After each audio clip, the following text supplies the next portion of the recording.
عظم اللہ بمثل البدا. شیعہ حضرات کا مطلب یہ ہے کہ بدا کے عقیدے جیسی اللہ تعالیٰ کی تعظیم ہی اور کوئی نہیں. یعنی اس کو جاہل کہو آئندہ کے حالات سے، اور پھر یہ کہو کہ یہ اللہ کی ہم تعظیم کر رہے ہیں اور ایسی تعظیم کر رہے ہیں کہ جس کے برابر کوئی تعظیم ہو ہی نہیں سکتی. نعوذ باللہ ثم نعوذ باللہ ثم نعوذ باللہ.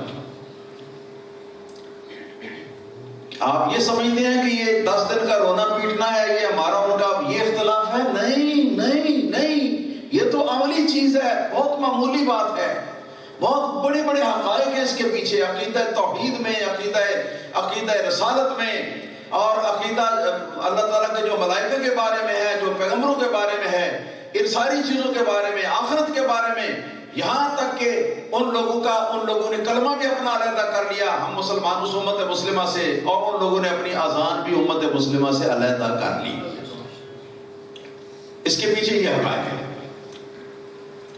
نمبر 3 لکھا ہے جی کہ ما تنبأ نبی قط حتى يقر للہ بخمس خصال بالبداء والمشیۃ والسجود والعبودیۃ والطاعۃ.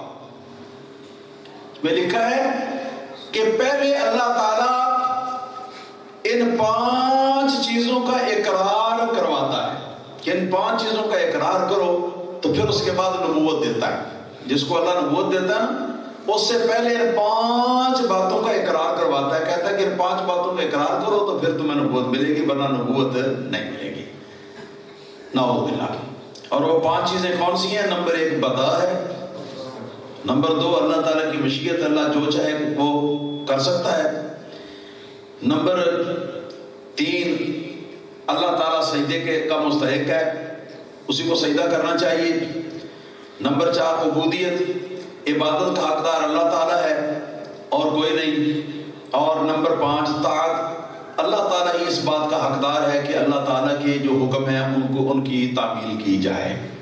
یہ 5 حق ہیں اللہ تعالیٰ کے. نعوذ باللہ ثم نعوذ باللہ. جن میں سے سب سے پہلا اور بنیادی حق جو ہے وہ ہے الاقرار بالبدا، بدا کا اقرار. تو اس کا معنی یہ ہوا کہ ان بدبختوں نے اللہ تعالیٰ کے تمام پیغمبروں پر بھی یہ تہمت دھری کہ اللہ تعالیٰ کے سارے پیغمبر بھی یہ عقیدہ رکھتے تھے کہ اللہ تعالیٰ کو بدا ہو جاتا ہے، یعنی یہ کہ اللہ تعالیٰ پہلے ایک فیصلہ کرتا ہے آئندہ کے بارے میں کہ ایسا ہوگا، لیکن جب کچھ عرصے کے بعد اس کے اندر کوئی خرابی نظر آتی ہے تو اس کے بعد پھر اپنا فیصلہ تبدیل کر کے وہ کہتا ہے کہ نہیں ایسا نہیں ہوگا، اب ہم نے فیصلہ اپنا تبدیل کر لیا. نعوذ باللہ. جو آئندہ کے حالات ہیں ان سے اللہ تعالیٰ کو جاہل، نعوذ باللہ ثم نعوذ باللہ، اللہ تعالیٰ کے ہر ایک نبی کو بھی منوا رہے ہیں. نعوذ باللہ ثم نعوذ باللہ. اور اس کا نتیجہ کہاں تک پہنچتا ہے؟ یاد رکھو، تمام اہل ایمان کا یہ عقیدہ ہے کہ جو آئندہ کے حالات سے جاہل ہونے کا دھبا اللہ تعالیٰ پر لائے وہ کافر ہے، دائرہ اسلام سے خارج ہے، مسلمان نہیں. سمجھتے ہو؟ ایمان ہے اس بات پر، ایمان ہے اس بات پر، کیونکہ اس نے حقیقت میں اللہ کو ماننا ہی نہیں جیسا اللہ تعالیٰ کو ماننا چاہیے. اچھا، تو اللہ تعالیٰ کے تمام پیغمبروں سے یہ عقیدہ جو ہے یہ انہوں نے گویا اقرار کروایا اور ان کی زبانی بتلایا کہ انہوں نے اقرار کیا. اس کا مطلب یہ ہے کہ اللہ تعالیٰ کے سارے نبی جو ہیں وہ یہ کفر کرتے تھے، ان کا یہ کفری عقیدہ تھا. شیعہ حضرات نے ایک اپنا کفر ثابت کرنے کے لیے نعوذ باللہ تمام پیغمبروں کو کفری عقیدہ کا حامل ٹھہرا دیا. نعوذ باللہ ثم نعوذ باللہ. اسی طرح 4 عبارت لکھا ہے یقول ما بعث اللہ نبی قط الا بتحریم الخمر وان یقر للہ بالبدا. لکھا ہے جی کہ اللہ تعالیٰ نے جب بھی کوئی نبی بھیجا تو 2 باتوں کا اسے ضرور حکم دیا. ایک تو یہ بتحریم الخمر، ایک تو یہ کہ شراب کو حرام کہنا ہے، دوسرے نمبر پہ یہ وَأَن يُقِرَّ لِلَّهِ بِالْبَدَاءِ، اور یہ کہ اللہ تعالیٰ کے لیے بدا کا اقرار کرے، یہ اللہ کو بدا ہو جاتا ہے. اللہ تعالیٰ نے کوئی نبی ایسا نہیں بھیجا کہ جس نے بدا کے عقیدے کا اقرار نہیں کیا. نعوذ باللہ ثم نعوذ باللہ. تو یہ بدا کے عقیدے کے بارے میں یہ تفصیلات جو میں نے عرض کی ہیں یہ شیعہ مذہب کی مستند کتاب اصول کافی سے کی ہیں کہ شیعہ مذہب، شیعہ اور علماء کا مذہب کیا ہے کہ بدا کے برابر اللہ کی عبادت کوئی نہیں، بدا کے برابر اللہ کی تعظیم کوئی نہیں، اور اللہ تعالیٰ وحدہ لا شریک کا کوئی نبی بھی جو ہے وہ بدا کے عقیدے کے بغیر دنیا میں نہیں آیا۔ تو یہ اتنا بڑا کفر ہے کہ یہ کفر جو اللہ تعالیٰ کے سارے نبیوں سے بھی ان لوگوں نے کہلوایا ہے، نعوذ باللہ ثم نعوذ باللہ ثم نعوذ باللہ۔ ہمارا عقیدہ کیا ہے؟ ہمارا عقیدہ یہی ہے سبحان ربک رب العزت عما یصفون۔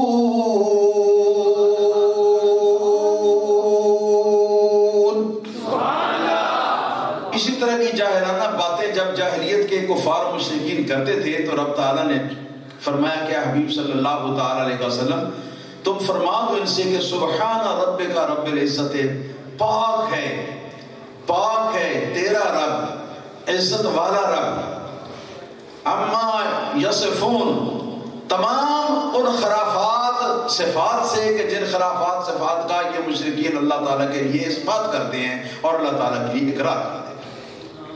ہمارا یہ عقیدہ ہے۔ اب میں اس کی مثال بھی دے دوں انہی حضرات کی کتابوں میں سے۔ نمبر 1،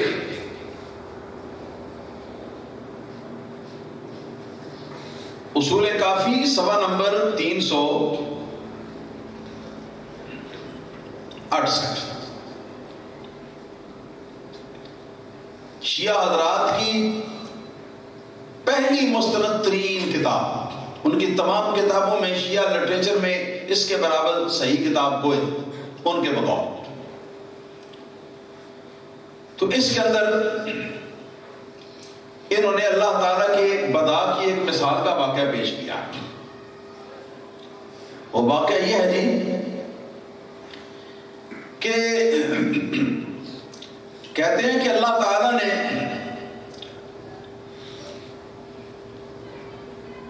امام حسین رضی اللہ تعالیٰ عنہ،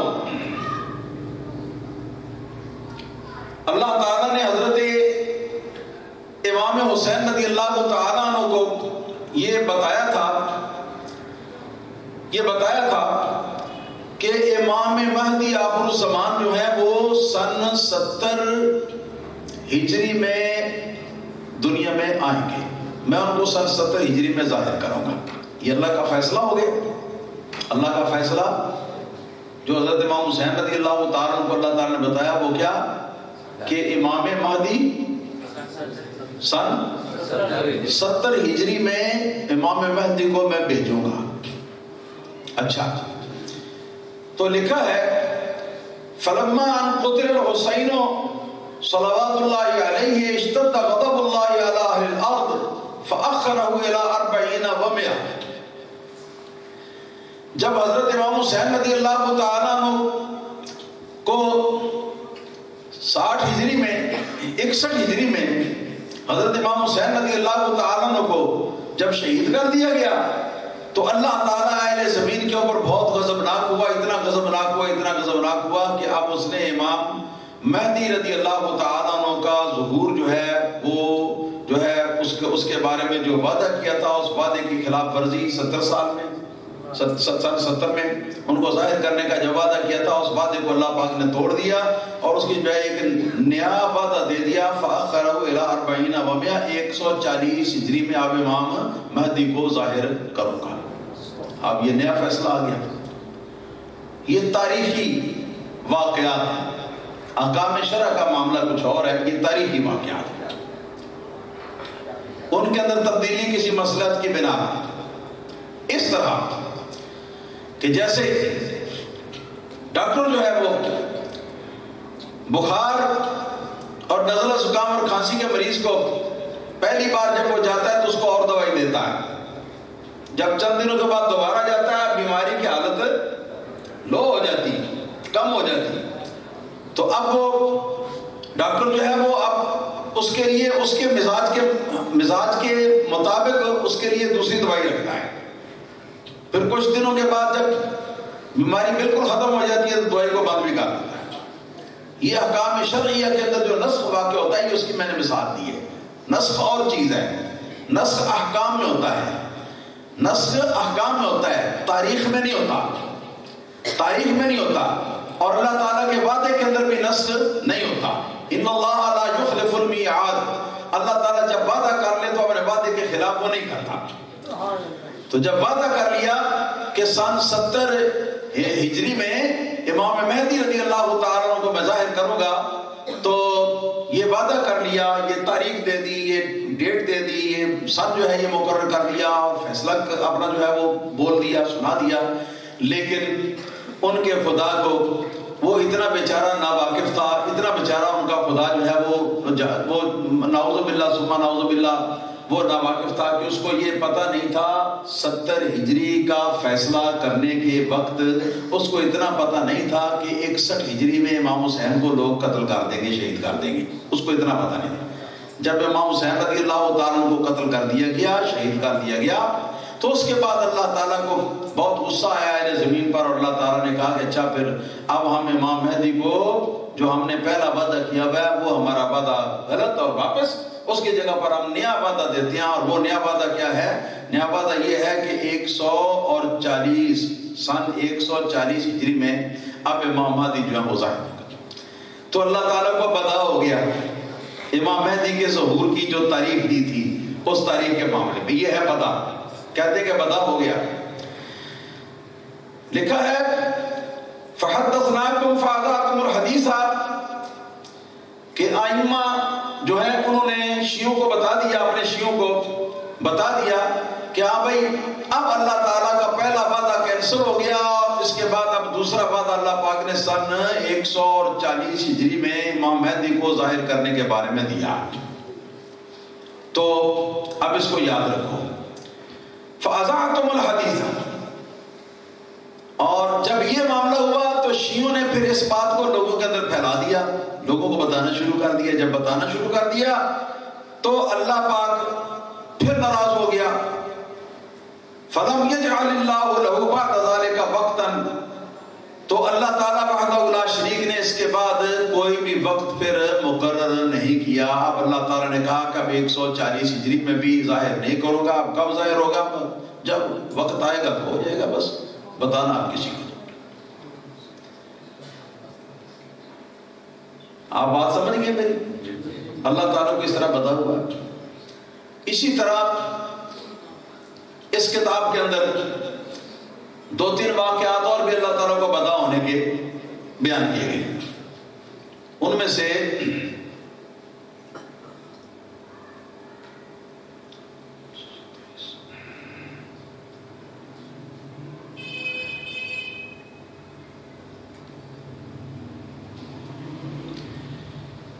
یہی کتاب ہے اصول کافی.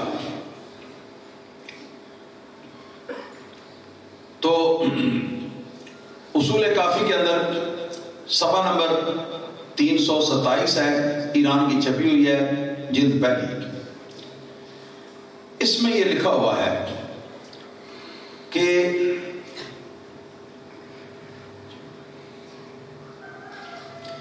امام علی نقی کے 2 بیٹے تھے. ایک کا نام تھا ابو جعفر، بڑے بیٹے کا نام. چھوٹے بیٹے کا نام تھا حسن عسکری. بات توجہ سے سنا. ان کے پہلے بیٹے کا نام تھا ابو جعفر اور دوسرے بیٹے کا نام تھا حسن عسکری. تو لکھا اس میں کہ یہ ہوا کہ اللہ تعالیٰ کو اس میں بھی بتا ہو گیا. امام علی نقی نے جب پوچھا کہ یا اللہ میرے بعد امام کون ہے تاکہ میں لوگوں کو بتا سکوں، تو کہتے ہیں کہ اللہ تعالیٰ نے یہ وعدہ کیا کہ تیرے بعد تیرا بیٹا جو ابو جعفر ہے امامت اس کی ہے. کس کی امامت ہے؟ تیرے بیٹے ابو جعفر کی، وہ امام ہے. تو اب یہ طے ہو گیا، یہ فیصلہ آ گیا اللہ تعالیٰ کی طرف سے اور مقرر کر دیا گیا ابو جعفر کو امام علی نقی کا جو سجادہ نشین ہے اور گدی نشین ہے وہ یہ مقرر کر دیا گیا۔ چنانچہ کچھ عرصہ ہوا کہ ابو جعفر فوت ہو گیا۔ کیا ہوا؟ ابو جعفر، جس کو امام علی نقی کے بعد امام مقرر کیا تھا، یعنی ان کے اللہ کو اتنا بھی پتہ نہیں کہ امام علی نقی کے بعد تک یہ زندہ بھی رہنا ہے کہ نہیں رہنا ہے، اتنا بھی پتہ نہیں ان کو۔ کتنی بڑی جہالت اور کتنی بڑی ناواقفیت کی تہمت جو ہے اللہ تعالیٰ وحدہ لا شریک کے اوپر گویا لگائی گئی ہے۔ ابو جعفر مر گیا، فوت ہو گیا۔ تو ابو جعفر کے فوت ہونے کے بعد امام علی نقی بڑے مغموم ہوئے اور بڑے پریشان ہوئے، لوگوں کے سامنے شرمساری بھی، بیٹے کی وفات کا صدمہ بھی، اور جو شرمساری تھی وہ دوسری، اب کہ تم نے تو یہ کہا تھا کہ اللہ تعالیٰ نے یہ طے کیا، مقرر کیا تمہارے بعد تمہارے بیٹے ابو جعفر کو امام، تو ابو جعفر تو فوت ہو گئے۔ تو پھر اللہ تعالیٰ کو بدا ہوا، جب بدا ہوا تو اللہ تعالیٰ نے پھر کہا کہ نہیں، یہ ابو جعفر نہیں، تیرا جو خلیفہ ہے وہ حسن عسکری ہوگا۔ اب آپ سمجھ گئے اس کی مثال۔ اسی طرح امام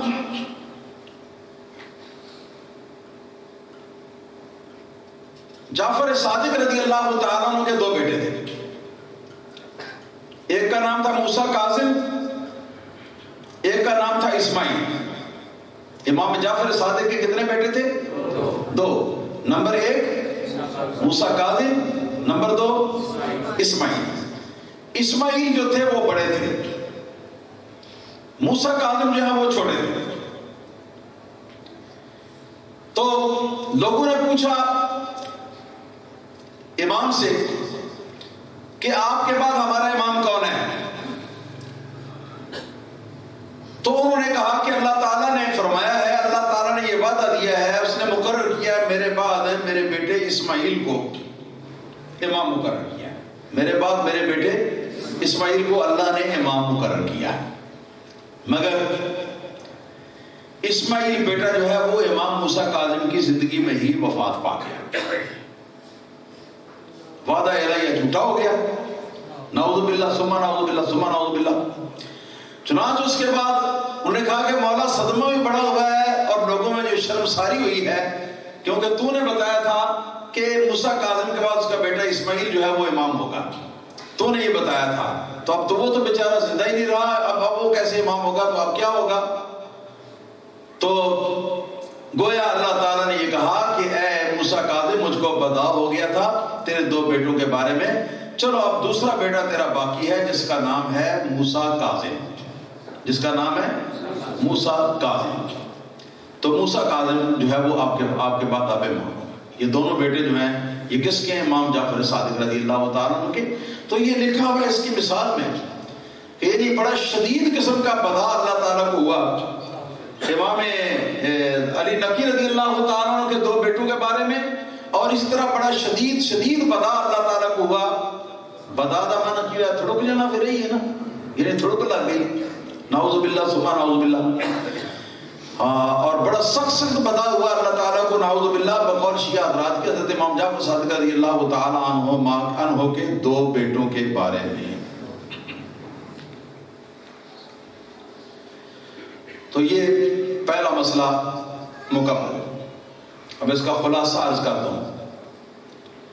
بدا کا معنی کیا ہے؟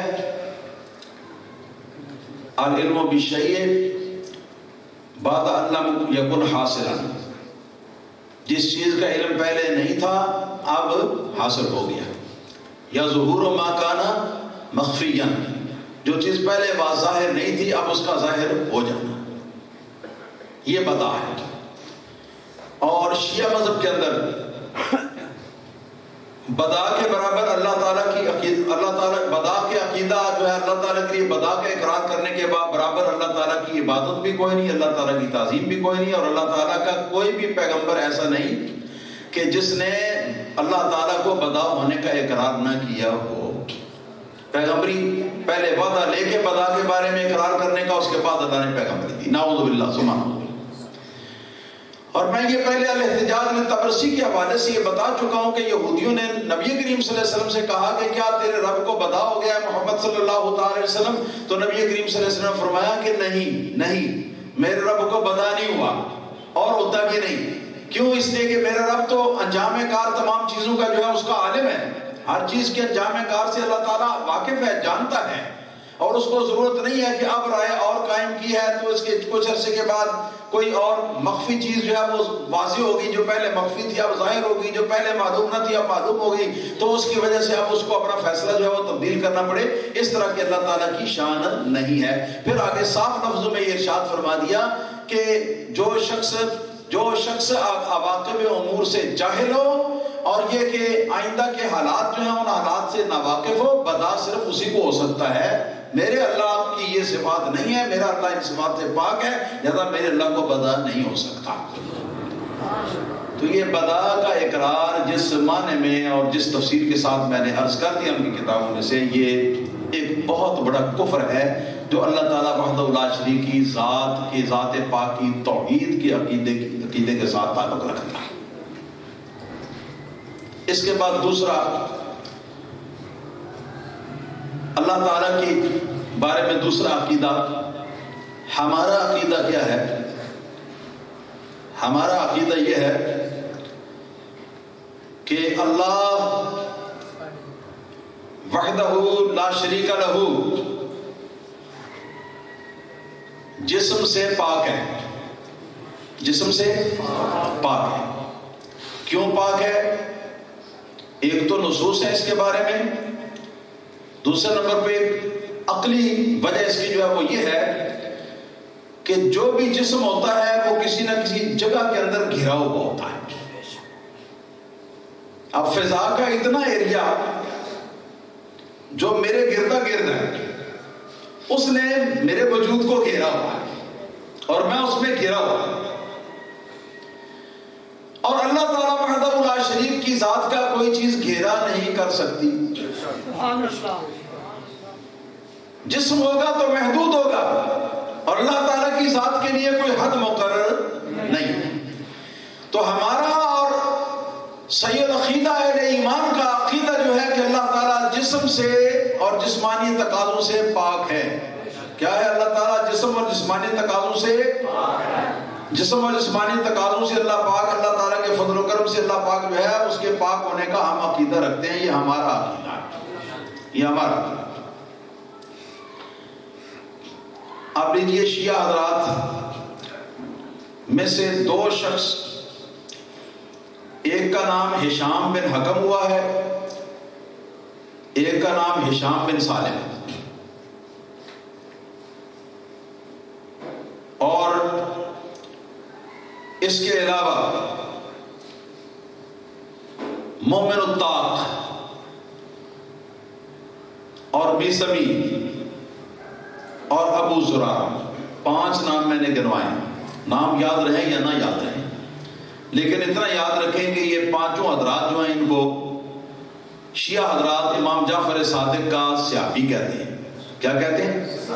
امام جعفر صادق کا صحابی۔ اور لکھتے ہیں، یہ نیچے حاشیے میں لکھا ہوا ہے کہ وہما ہشام بن حکم اور ہشام بن سالم ہما من اجلاء اصحاب ابی عبداللہ وابالحسن موسیٰ علیہ السلام، کہ یہ دونوں حضرات جو ہیں یہ اجلاء اصحاب میں سے ہیں۔ کس کے اصحاب میں سے؟ امام جعفر صادق ابو عبداللہ، ان کی کنیت ہے امام جعفر صادق، اور امام ابو الحسن موسیٰ کاظم کے، امام جعفر صادق اور امام موسیٰ کاظم کے جلیل القدر صحابیوں میں سے ہیں۔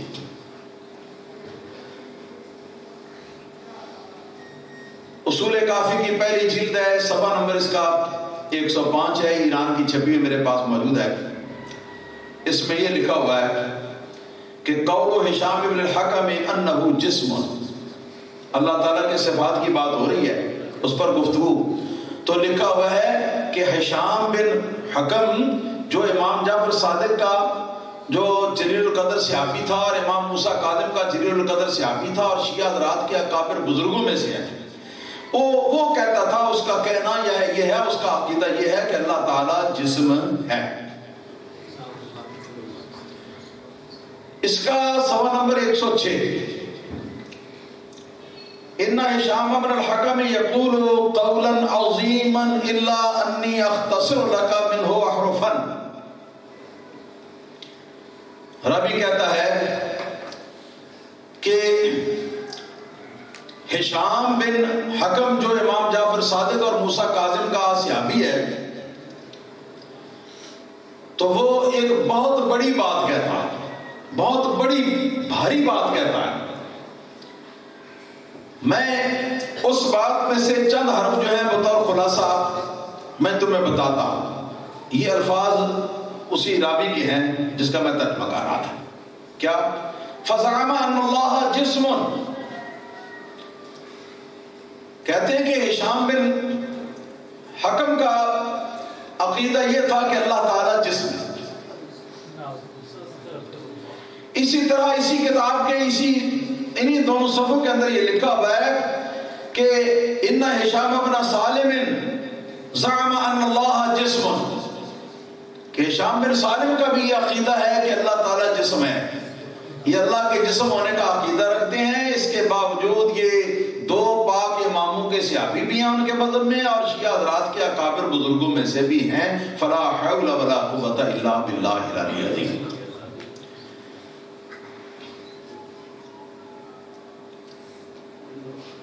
آگے آگے دیکھیے ہوتا ہے کیا۔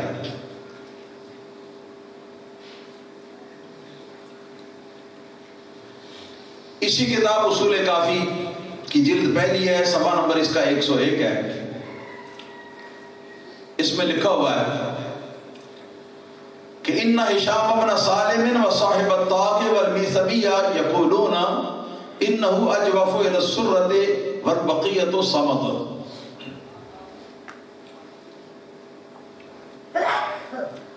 اس کا ترجمہ یہ ہے کہ ہشام بن سالم شیعہ کے اکابر بزرگوں میں سے، اور صاحب الطاق شیعہ کے بزرگوں میں سے دو ہو گئے، اور تیسرا بزرگ یا شیعہ حضرات کا میثمی، ان تینوں کا یہ عقیدہ ہے، یہ کہا کرتے تھے، یہ بتایا کرتے تھے کہ انہ تعالی اجوف الى السرۃ، کہ اللہ تعالی یہاں سے اوپر سے لے کر ناف تک اللہ پاک پوپلا ہے، خالی خالی خالی سمجھتے ہیں، اجوف جوفدار، جس طرح نالی ہوتی ہے، پائپ ہوتا ہے، اندر سے خالی ہوتا ہے، اس کو اجوف کہتے ہیں۔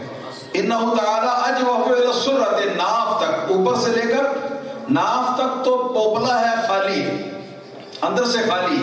والبقیۃ صمد، اور جو باقی حصہ اس کا ناف سے لے کر اور پاؤں تک ہے تو وہ حصہ جو ہے وہ ٹھوس ہے۔ صمد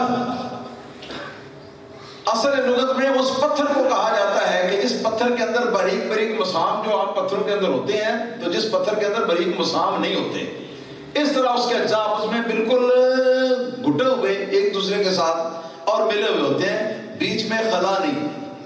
کوئی پتھر ایسے ہوتے ہیں جن کے بیچ میں خلا بھی ہوتے ہیں، تھوڑے باریک باریک راستے ہوتے ہیں، لیکن جس کے اندر راستہ نہیں ہوتا وہ ٹھوس ہوتا ہے، اس کو کہتے ہیں سمد۔